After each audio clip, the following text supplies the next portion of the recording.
Welcome to today's podcast interview. I brought on Janet Schmidt. Janet, welcome. Thank you for having me. It's a pleasure to be here today. It's always exciting to share what I do with your listeners. For those that are new to you, please give a little background. Where do you live and what do you do? Well, I live in Southern California right now. I've lived in about 10 different states in my life, but what I do right now is the creator of Reprogram for Success, which enables people to, it's a cross, the best way to explain it is a cross between epigenetics and quantum physics. So it deals with the energy and the energy that's in our brain and the energy that's in our thoughts, our emotions, because let's face it, that the biochemical effects of our brains functioning shows that our very cells are affected by our thoughts. But then we go to epigenetics, and that means that it's the imprinting, right, from our ancestors that goes into us from the time of birth to about 7 years old. After that, it's society and our friends that dictate our reality, our behaviors, our thoughts, our beliefs. And so what I did was I came up with a system that uses about 5 to 7 different techniques that can move out an old belief and usher in the new, more enhancing belief so that the behavior or the thought is no longer existent. So it's like removing fear and putting safety and security and confidence in its place. Okay, so we're going to backtrack a little bit. We're fully immersed in this, so I know we're familiar with this stuff, but some of these terms I feel like could be new to listeners. So as an example, I'd love to talk about, I'll just give what I know epigenetics to be from my little studying, and I'd love for you to explain it a little further. What I understand epigenetics to be is understanding that our environment is what turns genes on or off. So as an example, our thoughts and feelings are creating, quote, an environment for ourselves. So if you're, a toxic environment, constantly negative, fear-based, worry, anxiety can literally create cancer. Versus we've been taught to believe that we have a predestined, life based on genes, right? So if mom had breast cancer, well, I'm going to get it because it's in my genes. And epigenetics says, no, it's not in your genes. Your environment based on your internal state will turn these genes on or off. Is that true? Genes are turned on and off. So for example, the best way I can use is my mother was very fear-based. So I was born into that fear-based reality. So this goes to what you're saying. And so it turned on my genes of fear. So I had that. And it is very true that certain anger, resentment, jealousy, all of these things, especially judgment, can really turn on illness on you. It can bring it on if you get self-consumed in it, and it does turn those genes on. So you're right, it does turn off and on, but it's if you think about it, it's what your parents bring into it. So it's kind of your ancestors kind of embed it into your parents, and then your parents give it to you. So it's not necessarily are programmed for cancer. They're programmed for resentment. They're programmed for prejudice. They're programmed for all these things. I mean, my mom was programmed for fear. She was also programmed for that money was the root of all evil. So there were all these things are what creates you and creates your reality. Because from birth to 7 years old, we're in theta state. So we're just like sponges. We just take it all in. And we think that it's the gospel truth. We just, that's who we are. And it isn't until we start getting older that we have a chance to really think, is that real or is that not? Is that my belief, or is it their belief? So what comes to mind in this note, which maybe is a little more, quote, mainstream, is people have probably heard the terms generational trauma, or you are a product of your environment. And we are here to tell people you can break the cycle. Yes. Or you can continue and then nothing will change, right? If you're the average of the 5 people you spend the most time with, and also don't understand your programming, which, I love is it Bruce Lipton that says this? I think it's Bruce Lipton. But here's an example, right? If you have a desire to be financially free and abundant, but your programming is money is the root of all evil, then you will always live broke, right? I call that inherited money consciousness. Let's talk about it. Because I had that.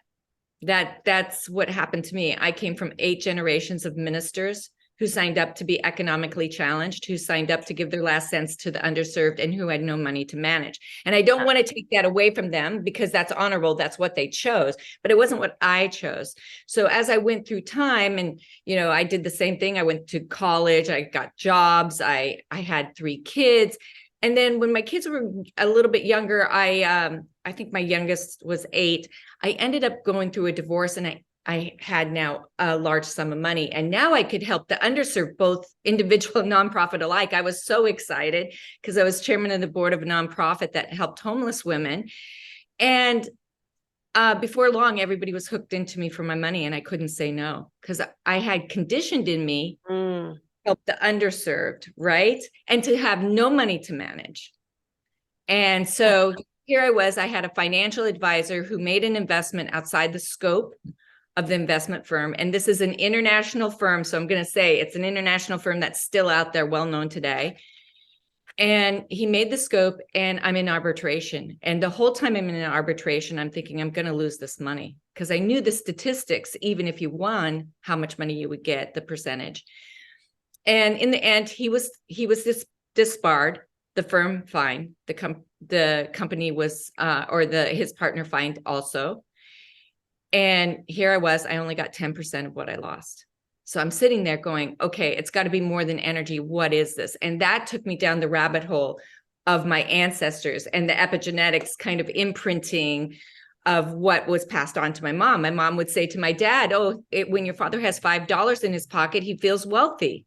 And I'm like, whoa, so that was my money consciousness. That was the level. And that's what you're talking about.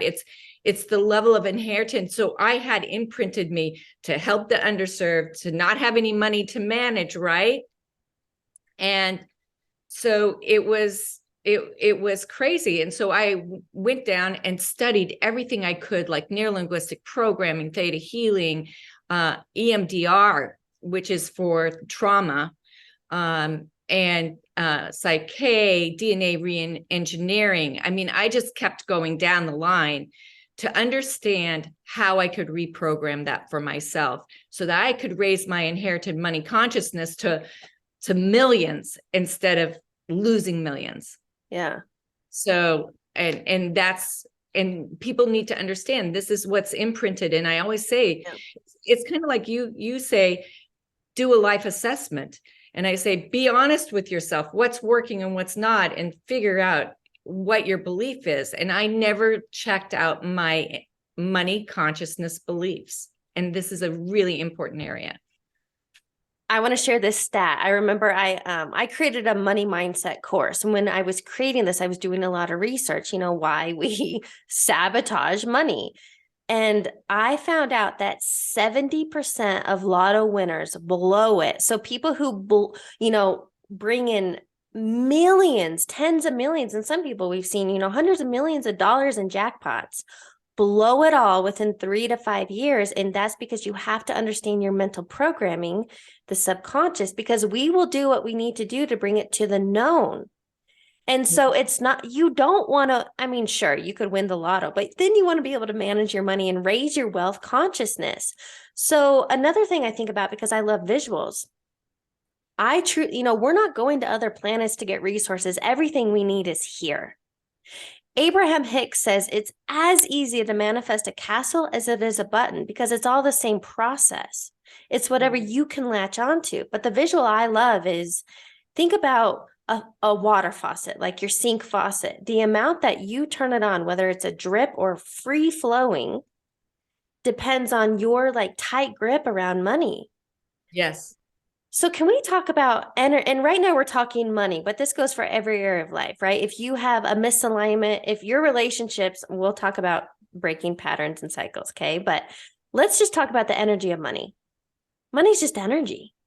I always call it divine energy. Money is just divine energy, and it's out there for everyone to have. It's not limited. It's overabundant out there.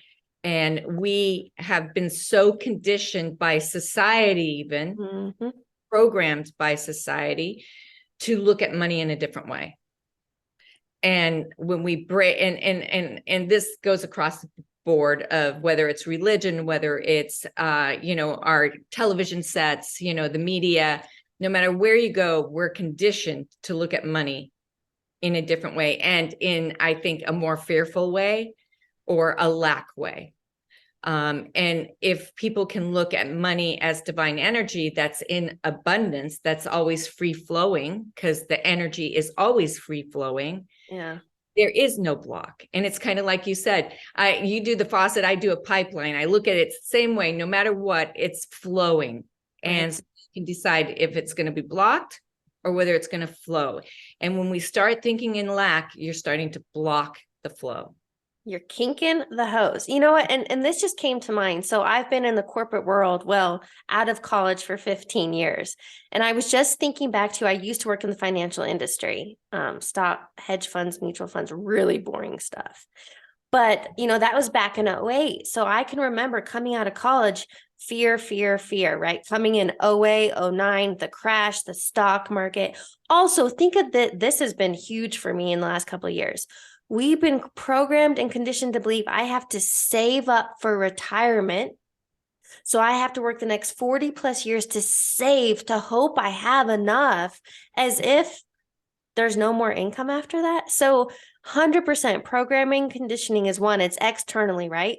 Our money is in a paycheck, which it's not. People get laid off all the time, right? I thought of this idea. And I tried to find a shirt and nobody's printed it. So maybe I'll make my own. But I just like wearing funny, ridiculous things. But I was like, the universe is my sugar daddy. Like, oh, yes. God, source, energy is my supply. That is my supply. So let's offer, since we're talking about money, can we offer some tangible takeaways for some mindset shifts? Because the idea is your bank account is a reflection of your current state of consciousness, right? Your current money mindset. Yes. So if you want more and you don't want to sabotage and blow it like a lotto winner, what can someone do today to start shifting and open the flow? Well, the first thing I would say to them is write down a number of what is your top level of money you think you can hold. Okay. And then I'm going to ask you to triple that and put it on a card and look at it every day. Just take time to look at it and say, I'm worthy, and write on it, I'm worthy of $3 million. And then underneath that, say, I have $3 million. Yeah. Because you're programming, you're saying you're worthy and that you have it. And it's important to speak. What people don't understand, they'll say, yeah. But it's important to speak in present tense. Yes. It's important to feel like you've already had it. The reason why it doesn't work for some people is because they all of a sudden go, oh, but I don't have it. They go to the 3D world, I don't have it. And so what I give people this little tidbit, write this down. And then I say, everything's working to my advantage. Everything's working to my advantage. Or something marvelous is happening to me right now. Yep. I do that. I give these to my clients.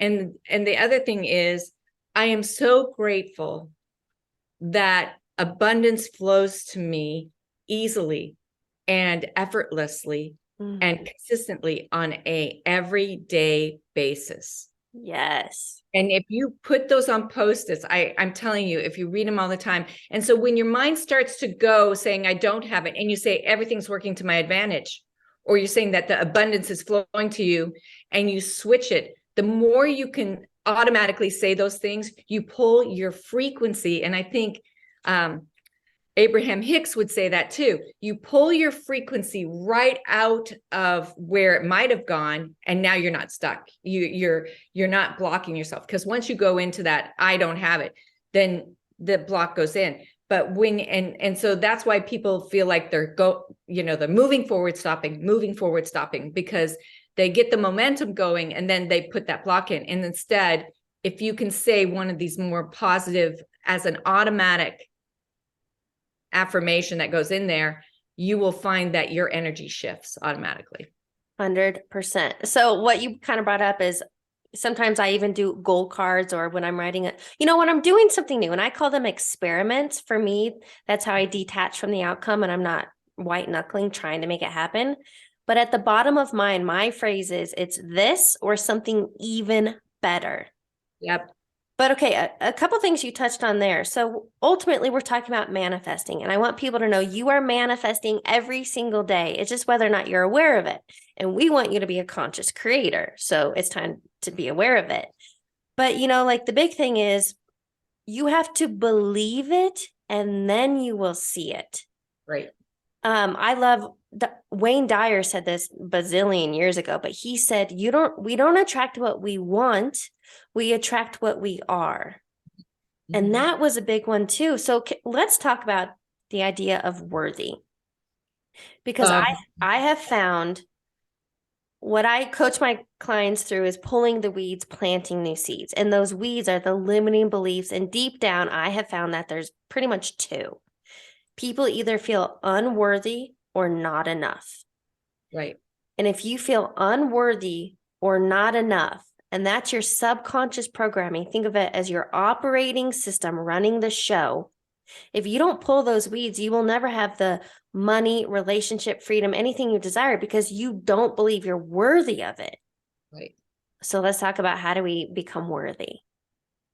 Well, I say this to everybody: put on a post-it, I'm worthy of the very best love and life have to offer. Because everybody's worthy of the very best that love and life have to offer. And so it's really, I would say to people, I make a list where people really were programmed to begin with, and where they feel unworthy. Do you feel unworthy in your work? Do you feel unworthy at home? Do you feel unworthy in relationships?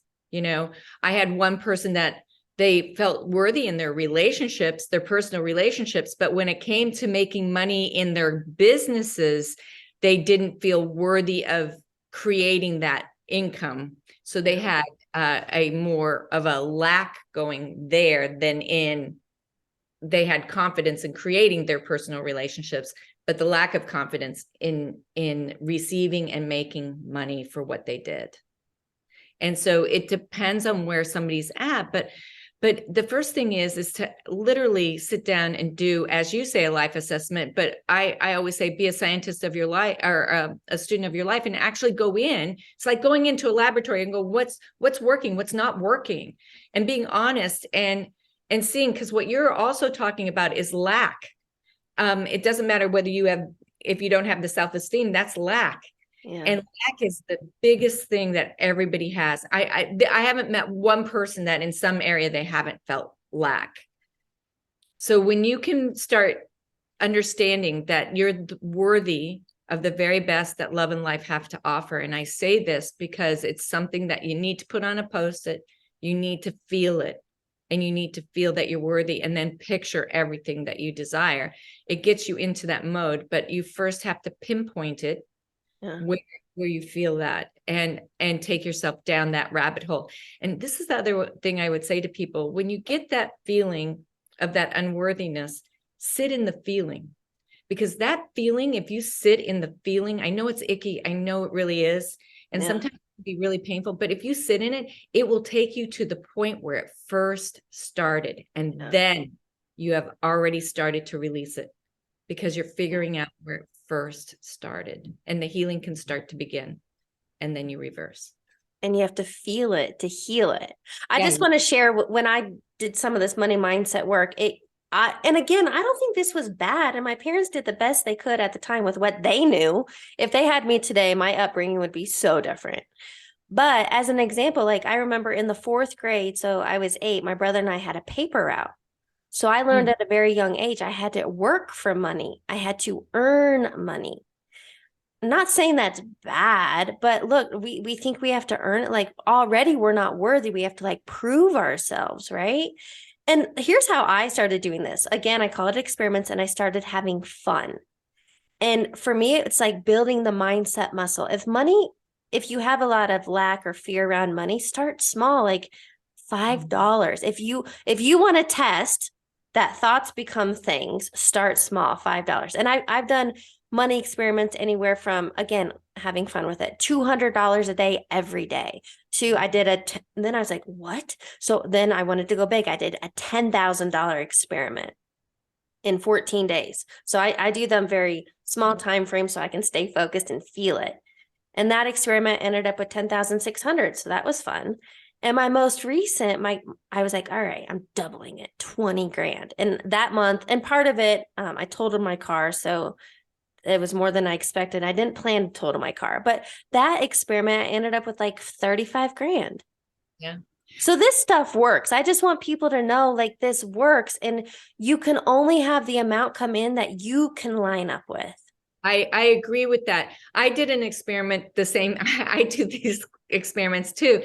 And I said, money comes in my mailbox, money comes in my hands, and money goes into my bank account. So I did that experiment, and I'm with you. I do it for a short period of time so that I can keep my focus on the short period of time, right? Yeah.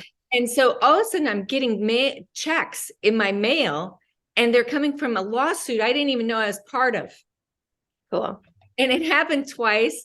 You know, I ended up getting a large sum of money from something I never anticipated. Somebody handed it to me, and $10,000. So I was like you. I ended up getting this large sum of money, and then also I had a surprise gift in my bank account, and from something I invested in. And so I was like, whoa, because that investment was never supposed to really take off, and it did. And I was like, this is crazy. So then I tried it again, and I had money come in my mailbox, money came in my hand, and money came in my bank account. Yeah. And so I thought, oh, that's kind of, so it is the frequency. We have to understand it is the frequency in which we deal. I mean, going back to what you had said before, Einstein even said, put the frequency out there of the reality you wish for, and you can't help but bring it to you. That's not philosophy, that's physics. Yeah. And so people understand, I know a lot of people think this is woo-woo, but it really isn't. It really has to do with quantum physics. Yes. And so in essence, we're kind of talking about quantum physics. Yeah. And people have to understand when you start, and this takes us to like kind of paradigms and stuff, but when you start changing from lack to abundance, or changing your mindset, the frequency, you're basically quantum jumping.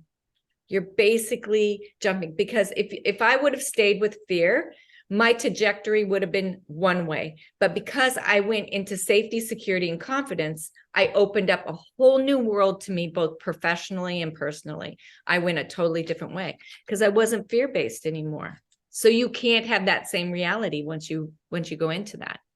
Okay, I want to go down this rabbit hole with you. I first want to start with this quote, since you just shared one from Einstein. I love Nikola Tesla, and he says, if you want to understand the secrets of the universe, think in terms of energy, frequency, and vibration. And that's all this is. So let's talk quantum physics 101. But before we go there, again, I'm very visual, so I want to share this. I like to think of, I do not love Excel spreadsheets, but I know men tend to, those left brain creatures, right? But I want you to think of, Dr. Joe Dispenza and a lot of people talk about the quantum field. Yes. That every potential you could imagine, Bob Proctor said this, whatever you can imagine in your mind, you can hold in your hand. Mm-hmm. Yes. Everything is already created, right? We're not creating new things. We're just we're manifesting and bringing it into tangible form. So here's how I have visualized this. Everything you can fathom is on an Excel spreadsheet, because Excel goes for infinity. So, and all you have to do is get the right coordinates, right? Like H8 or A4. So knowing that the money, the relationship, the experience, the business success, that whatever you want has its coordinate, and all you have to do is align with it. So again, we've been taught we have to go out, hustle and grind and do things. Where let's talk about quantum physics. And this stuff is so fun. I can give examples. I'm sure you have tons. But when you can align to it via your thoughts and feelings, because you are creating your own energy field, literally like the stuff comes to you. Right. Okay, so let's talk quantum physics 101. Well, the easiest example I can give the audience on quantum physics is, how you put the energy out there and you're thinking about somebody and talking to them, and all of a sudden they call you. Mm-hmm. You've put the frequency out there. They're thinking about you at the same time, or you're standing and you can feel somebody looking at you behind you, and you turn around and they're looking at you. It's the energy, it's the frequency, they're in your quantum field at that point. And so understand that once we start a thought, that thought goes out into the field. Okay. And that thought of, like, if I, let's say that I'm thinking about a certain type of car that I'd like, that car's already out in the field. Yeah. The minute I think about it, it's out in the quantum field. And everything is energy. Everything is vibration, right? And our thoughts have energy and vibration to them. And so that's why I say, be careful what you think about, be careful what you're putting out in the field. But you're able, through that thought, the energy, the frequency, to actually bring this closer to you, just like the phone call. I know that phone call is simplistic, but I can give another very simplistic thought on your human body that we can also project on.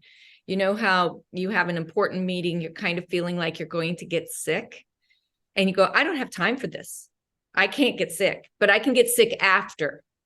You don't get sick, you stay well, and then right after, because you've already told your subconscious, you put the energy from the quantum field, already put it out there, I'm going to get sick right after this is done.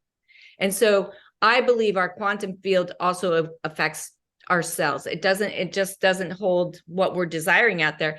It also, our cells are in the quantum field. So even your health can be affected by this quantum field. And so I would, that's the best example I can give. I can give one that's out there and with your friend calling you, or even I actually manifested a car this way, so I'm going to say it.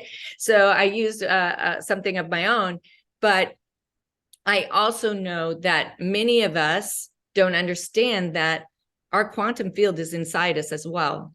And so when you're starting to deal with health and you're starting to deal, it's as simple as just say, I'm not going to get sick. I'm not going to get that cold, or I don't feel sick. And you will push it out.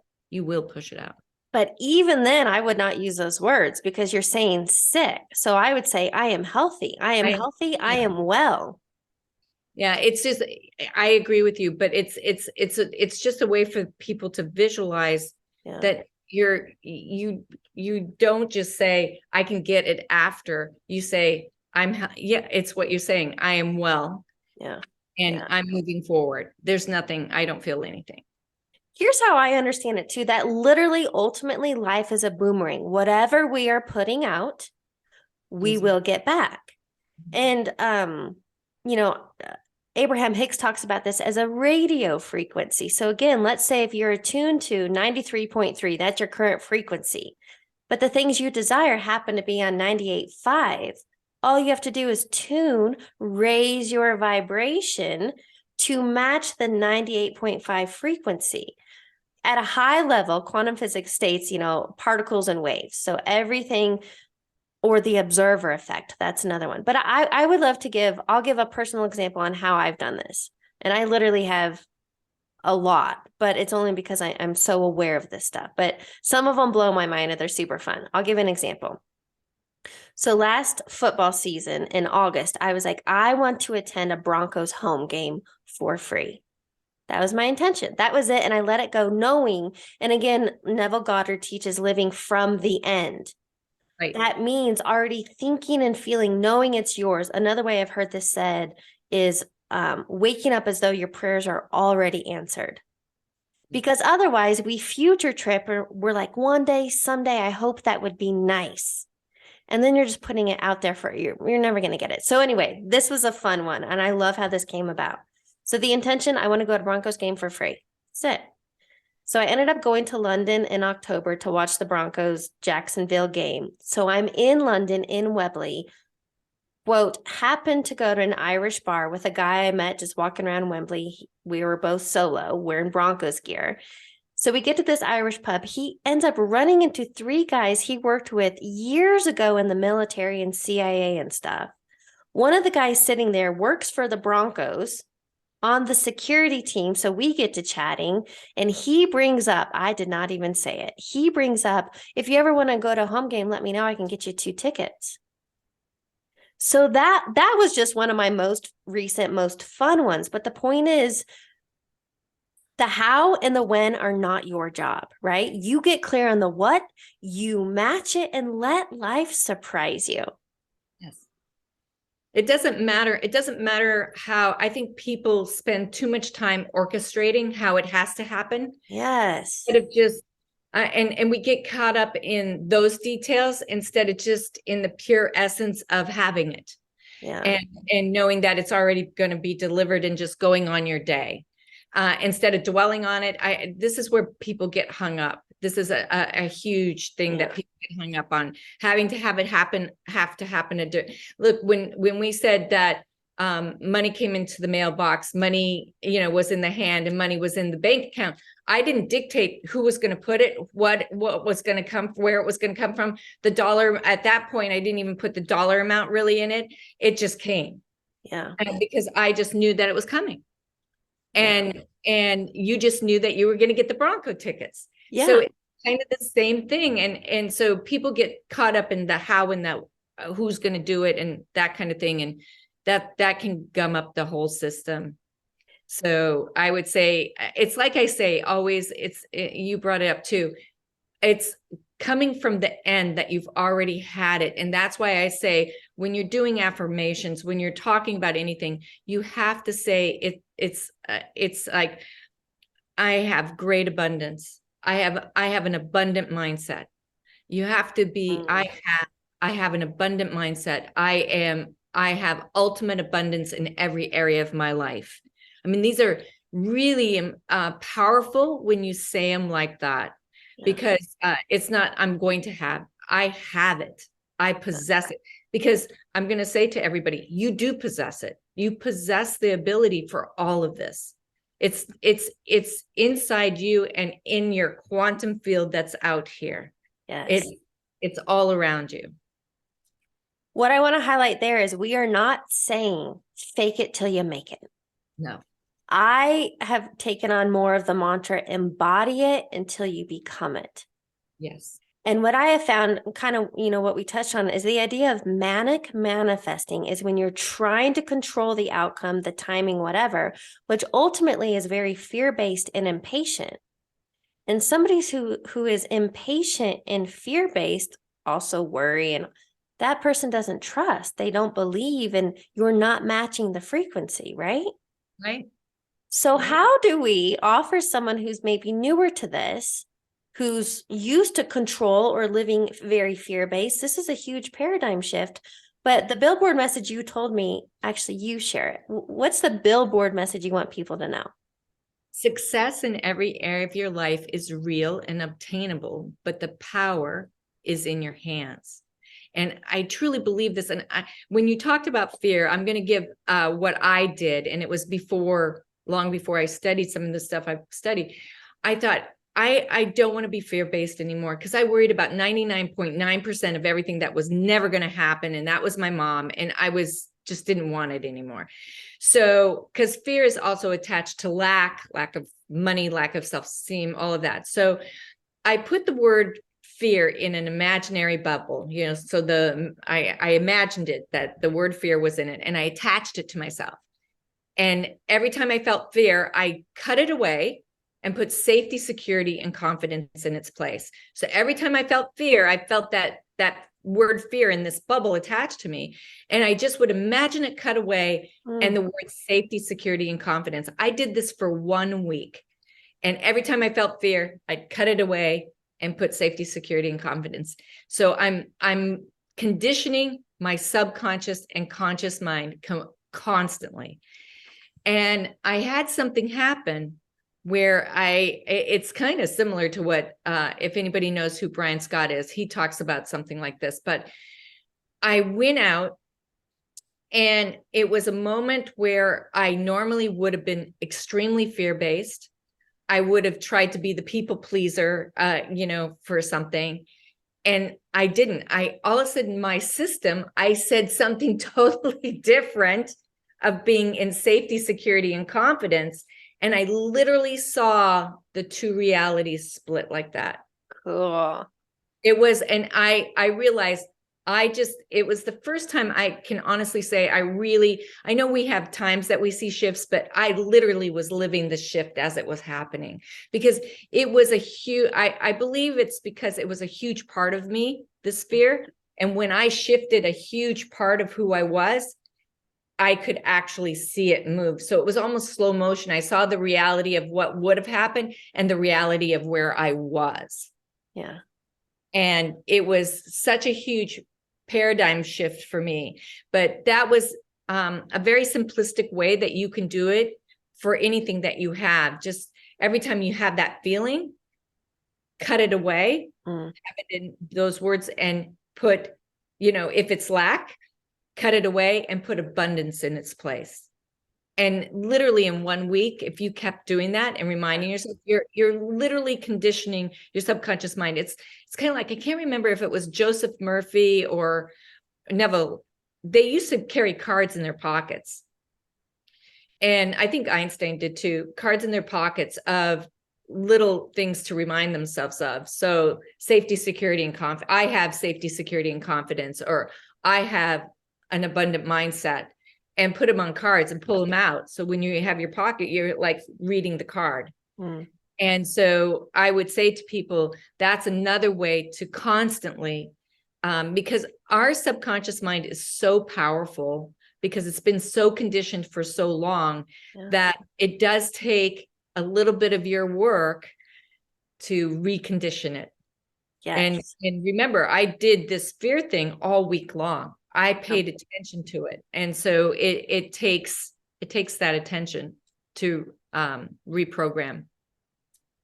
So a couple notes on that. I love the bubble, the letting it go. Another one I've seen, because think about, if we're white knuckling, it's literally like tethered to us. I think about a balloon and like letting go of the string, and you can write fear, whatever, and like literally watching it float away. But same idea with your bubble. Another one I want to offer, like the note card, is I have multiple affirmations and reminders. There are alarms on my phone throughout the day. I think I have 6 per day. And again, it's a very intentional, mindful practice to remind myself. So I think ultimately what we're saying is, and I want to excite people, like put this stuff into play that we are teaching you, because through repetition and consistency, that is how you reprogram and literally change your reality, right? It's a mindset. It's really, yes. You're taking care of you. Yeah. You're taking care of the essence, the subconscious, conscious, and super conscious mind of who you are. And that's the beauty of it. The beauty of it is the power is in your hands to create what you wish to create. Believe it or not, it is. It's just like I always say, everything's working out to my advantage. And the reason why I tell people to say this is because we can look at something and and it looks kind of bad. And right away we condition ourselves, oh, this is going to be bad. Instead of saying, you know what, everything's working out to my advantage. When I started saying that, when I would see things, I'm like, everything works to my advantage. I would look at it and say, oh, everything's working out to my advantage. Even if it doesn't look so good, you'll find out that something actually works to your advantage. I'm curious, what are some daily rituals that you practice or implement to keep you in the vibe, the frequency, and the mindset so you don't fall off track? Or when you do, you're able to get back on? Oh, well, the first thing, one of the easiest ways to get back on track is to put your hand on your heart. Because your heart is where you are. This is your essence. And I believe our subconscious and conscious mind and superconscious come together right in our heart. And I just start breathing and I say appreciation, gratitude, compassion, caring, and love. And when you say these words and you just say appreciation, gratitude, compassion, love, caring, you'll notice that your breath even slows down.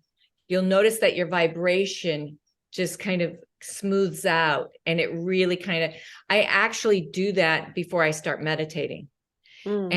And because it's really, so my ritual is I do Qigong, a 7-minute Qigong in the morning, because what it does is it loosens up our spinal column, our fluid in us, and loosens up our body a little bit.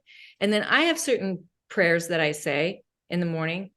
Then I sit down, my heart, and then I go into my meditation, or I'll do even, today I did a shamanic meditation, which was quite something, but I'll do a meditation. I get up very early in the morning.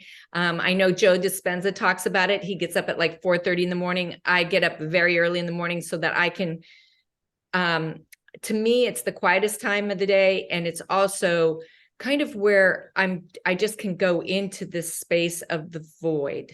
And I know Joe talks about it, other people talk about it, but it really, when you go into that space, it's kind of your breathing, it really does take you to a really consciousness level of shifting. You can actually start to shift. So that's those are the rituals that I really do. And I really do use everything that's working to my advantage. And I also really use, isn't it wonderful? Something marvelous is happening to me right now. I use that too. And matter of fact, I use it so much that if I'm having a dream, all of a sudden I'll realize I'm saying it in my dream. So it's so programmed in my subconscious and conscious mind. I've programmed it that much that if a dream isn't even going the right way, it comes in. It's very funny, but all of a sudden I'll realize, wait, I'm saying that. So that would be my tip for just getting started on your own. And these are great practices and just a handful on how to get out of autopilot and become a conscious creator. I want to ask you, because I feel like we've touched on a lot, what do you believe is a key takeaway you want listeners to get? Well, I already said it, that they do have success in every area of their life. They can, the power is in their hands. I truly believe that. But because everybody has so much money consciousness problems, I would say to them, remember, money is divine energy. Yeah. Out there, limitless. Yes. Please put this on a card, that it is limitless for all of us to have. Just like I'd say to them, I know you think you have to work hard for money, but money can flow to you easily and you don't have to. So start examining that and just know that money flows to you easily and quickly. Yes. Love that. Preach. Okay. To wrap up the interview, I have a couple of rapid fire questions for you. All right. Let it go. What is a quote or motto that you live by? Oh, well, I do. Success in every area is real and available, and the power is in our minds. But I live by everything is available to me. Everything is available to me, and I'm in charge of my own destiny. Yes. So that's how I live. I'm in charge of my own destiny. So just understand you are too. I love that. What is a book you're currently reading or highly recommend? I just got this book. It's by Neville. It's The Occult Sciences. Neville Goddard? Yeah. And I'm so excited to read it. So anyway, I just got it. I found it actually. Oh, and cool. It's called how to get what you want through your occult powers. Okay, cool. So, but it was a find and I had to go search for it. So I'm just starting that one. And the other one is The Illuminous Light. And I'll share that one too, by Lieberman. And this one is amazing because it talks about how we do have a sixth sense by chromosome in our eyes, which is what animals have that help them find, automatically navigate.